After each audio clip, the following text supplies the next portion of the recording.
The newly aired Pokémon Horizons episode 139, titled Secret Ditto Rhapsody, it was genuinely the most wholesome episode in the entire Pokémon anime. It had incredibly similar vibes to the Island of Giant Pokémon, that episode in the original series that was all about Pokémon and no humans. This episode also left fans speechless by bringing back our beloved Chubby Lycanroc. You heard me right, he's not dead, and we have to talk all about it in this review video. The episode began with Skeledirge and Lycanroc sneaking into the airship's food supply in the middle of the night to have a feast. And dude, Lycanchonk is back! No way! If you guys remember back in episode 98, Murdoc's Lycanroc was revealed to be chubby. Basically, Murdoch kept overfeeding it as a result of his mental struggles after losing Freed and the Rising Voltacklers. It was a very brief moment in history, with Lycanroc returning to be an average weight again in its next appearance, but chubby Lycanroc absolutely blew up online. It became a viral meme worldwide. I would honestly say it was the most attention Pokémon Horizons has ever had from the general public. It was everywhere, man. I find it so hysterical that the raters 100% saw the huge reaction to Chubby Lycanroc online last year, and it clearly completely caught them off guard. So that's probably the exact reason why they chose to bring back Chubby Lycanroc now. They knew the world loved this doggo being chunky, and they knew that bringing it back would grab everyone's attention again. Good on the writers for giving us what we deserve. I just hope there's an in-story reason too. Maybe it could have gotten chubby again because of the Rising Voltacklers being lazy and relaxing after the final battle. Also a really funny coincidence that the Chubby Lycanroc episode aired exactly a year ago today, and now a year later Lycanchonk returns. Coincidence or intentional? Who knows? Either way, the two of them are midnight feasting, until that Ditto who snuck on the ship last episode appears in the form of Captain Pikachu. Ditto reveals itself, transforming and having fun, and its main personality trait seems to be that it loves entertaining people with its funny transformations. The next morning our heroes are having an airship cleanup by feeding their unwanted trash to Muck, and man, it's a little slice of life stuff like this that I love to see the most. How Pokemon fit seamlessly into day-to-day living, Muck being their garbage disposal. Ditto then meets the other Pokemon, and man, it feels so Pokopia Ditto coded, how his transformations aren't perfect. But Meowscarada doesn't really like Ditto. She's the only Pokemon on the entire airship that doesn't get on with it. Ult then arrives with the power of HMO4, and he wants to keep this giant rock in his room, but Roy and Murdoch say no way, there's no space on the ship for anything else. The ship is full. And of course, the Pokemon who have bonded with Ditto, they totally misinterpret this. They think it means there would be no space on board for Ditto either. So basically the rest of the episode is them trying to hide Ditto from the humans, because they want to keep Ditto around and they think their trainers would get rid of it if they knew. Man, I genuinely love the sheer focus on the Pokemon in this episode. I've always said that Pokemon-centric stuff is the reason I love the anime the most. I love seeing these fantastical, wondrous creatures with all of their unique personalities, and there was so much human drama focused throughout Horizons. They're getting time now to spend focused on just the Pokemon. You know, the Feebas the other week, and now Ditto and all of the airship Pokemon. That's really refreshing to me, man. It reminds me of the Sinistea episode from Arc 2, and the Island of Giant Pokemon episode in the original series.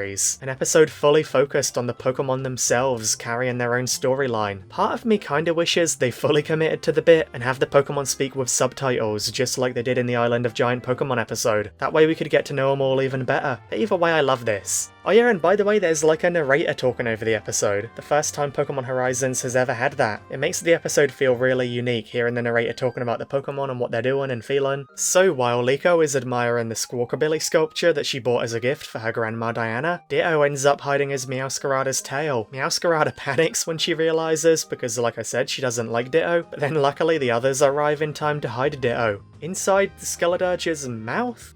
Bro, do not swallow whatever you do. Ditto could be a goner. But amidst the chaos, Meowscarada accidentally ends up putting Liko's sculpture in the garbage box, dumping it into Muck's mouth. Uh-oh, that's a problem. Meanwhile, Ditto hides as a baby mousehold, cutest thing ever by the way, and then it's passed around all the different airship Pokemon, bonding with them, transforming into parts of them, having fun. It's absolute chaos, dude. Lycanroc is looking especially chunky now, as he should. So Murdoch tries to put Lycanroc on a strict diet of berries that it hates to make it lose weight. Yikes, man. This is not the Murdoch I know and love. I don't care if a food is healthy. If your pet or your child hates that food, then they shouldn't be forced to eat it. I don't like this, man. It feels kind of out of character for Murdoch. He's a great enough chef that he could easily make healthy foods that Lycanroc does love. Like, I know it's just a jokey sequence, but I'm really not a fan of how they handled Murdoch here. He loves Lycanroc way too much to make it unhappy and force feed it foods it hates. Hashtag not my Murdoch. Luckily though, our goat Ditto locks the hell in and transforms into Lycanroc's snout, eating the berries itself so Lycanroc doesn't have to. Ditto is a real one, man. God bless him for being as desperate as we are to keep Chubby Lycanroc around. Anyway, this then leads to Ditto causing absolute chaos and warfare as always. But then Liko tells Meowscarada that she can't find her Squawkabilly sculpture for her grandma, and Meowscarada realises what she did. She put it in the bin. Shortly later, Meowscarada is literally sobbing. She's devastated and heartbroken that she binned Liko's sculpture, her treasure, and the other Pokemon are trying to comfort her. This was really nice to see, man. What a great display of how much Liko means to Meowscarada. Meowscarada so badly doesn't want to upset her. When Ditto tries to comfort Meowscarada, Meowscarada still doesn't like him, but then Ditto cheers her up by transforming into a replica of the sculpture. Meowscarada is so happy and she gives it to Liko. I'm not sure that plan is gonna work, Meowscarada. Ditto cannot stay in that form forever, and the facade is very quickly nearly broken when Liko plays with Meowscarada with a cat toy, and it nearly makes Ditto sneeze. That makes Meowscarada realise, yeah, I need to get the original sculpture back, whatever it takes.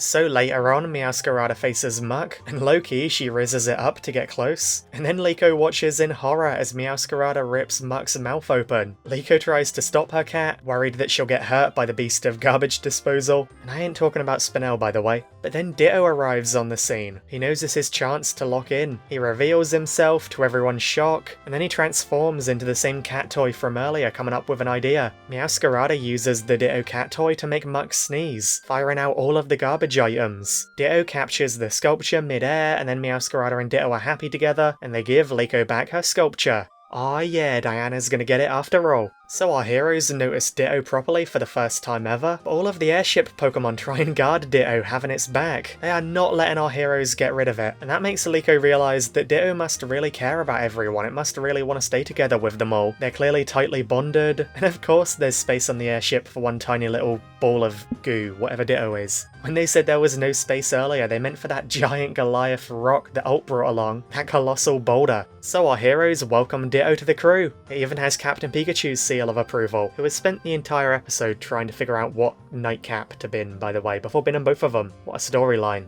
So that night, Murdoch continues trying to force Lycanroc to lose weight. Bro, just let him be chubby, it is not that deep. Stop fat shaming our boy. But then what's really sweet is that Meowscarada is now so close with Ditto that in the middle of the night she sneaks into Ult's room, where Ditto is pretending to be a rock to comfort Sableye, and she steals Ditto from Sableye because she wants to be close with it. That's adorable! Meowscarada is the only one who really didn't like Ditto at the start, and it makes sense because her personality is very possessive and jealous and stern, but now after Ditto helped her make Liko happy, now Meowscarada loves Ditto and they're inseparable. How cute is that, man? So yeah, this episode was bonkers. It was just pure Pokemon shenanigans from beginning to end, but I like that it had more layers than just slice of life. All of the slice of life stuff was super awesome and fun to watch, of course, but it also felt more significant by introducing Ditto, a main cast member, in such a fun way. I love that we got to know the little guy way before we even meet his future trainer, Navi. Navi, right? But yeah, Ditto's personality was so hilarious and endearing. I love how it transforms into Pokemon parts rather than just whole Pokemon. That's unique for a Ditto. It feels very Pokopia coded, and the way it strives to entertain people feels like it was made to appear on Nidothing live streams. That'll be hilarious. I also really loved the bond developed between Meowscarada and Ditto, and the late night snack duo of Skeleturge and Lycanchonk. They're the two big fellas of the airship now that Charizard is gone, so it makes a lot of sense for them to be a little partnership.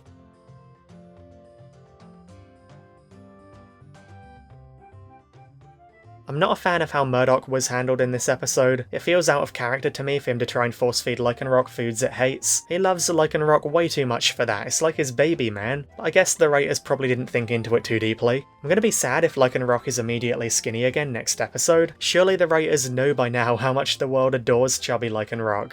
Keep the dog fat, I say. So yeah, there's not really too much to say about this episode. There wasn't really like anything too crazy going on, but it was just a wholesome, ridiculous, entertaining one, and what else can I ask for, really? Oh yeah, and the way Ditto kept saying "Mama" was the cutest thing I've ever heard in my life. So let me know your thoughts on the episode below, and be sure to like and subscribe if you enjoyed. Come join our Discord server using the link in the description. Thank you so much to all of my incredible channel members on screen right now. That includes Juscadia, Not Minnie, Hope J, Jackson, Toten. You guys are the goats. On that note, thank you all so much for watching, and best wishes until we meet again.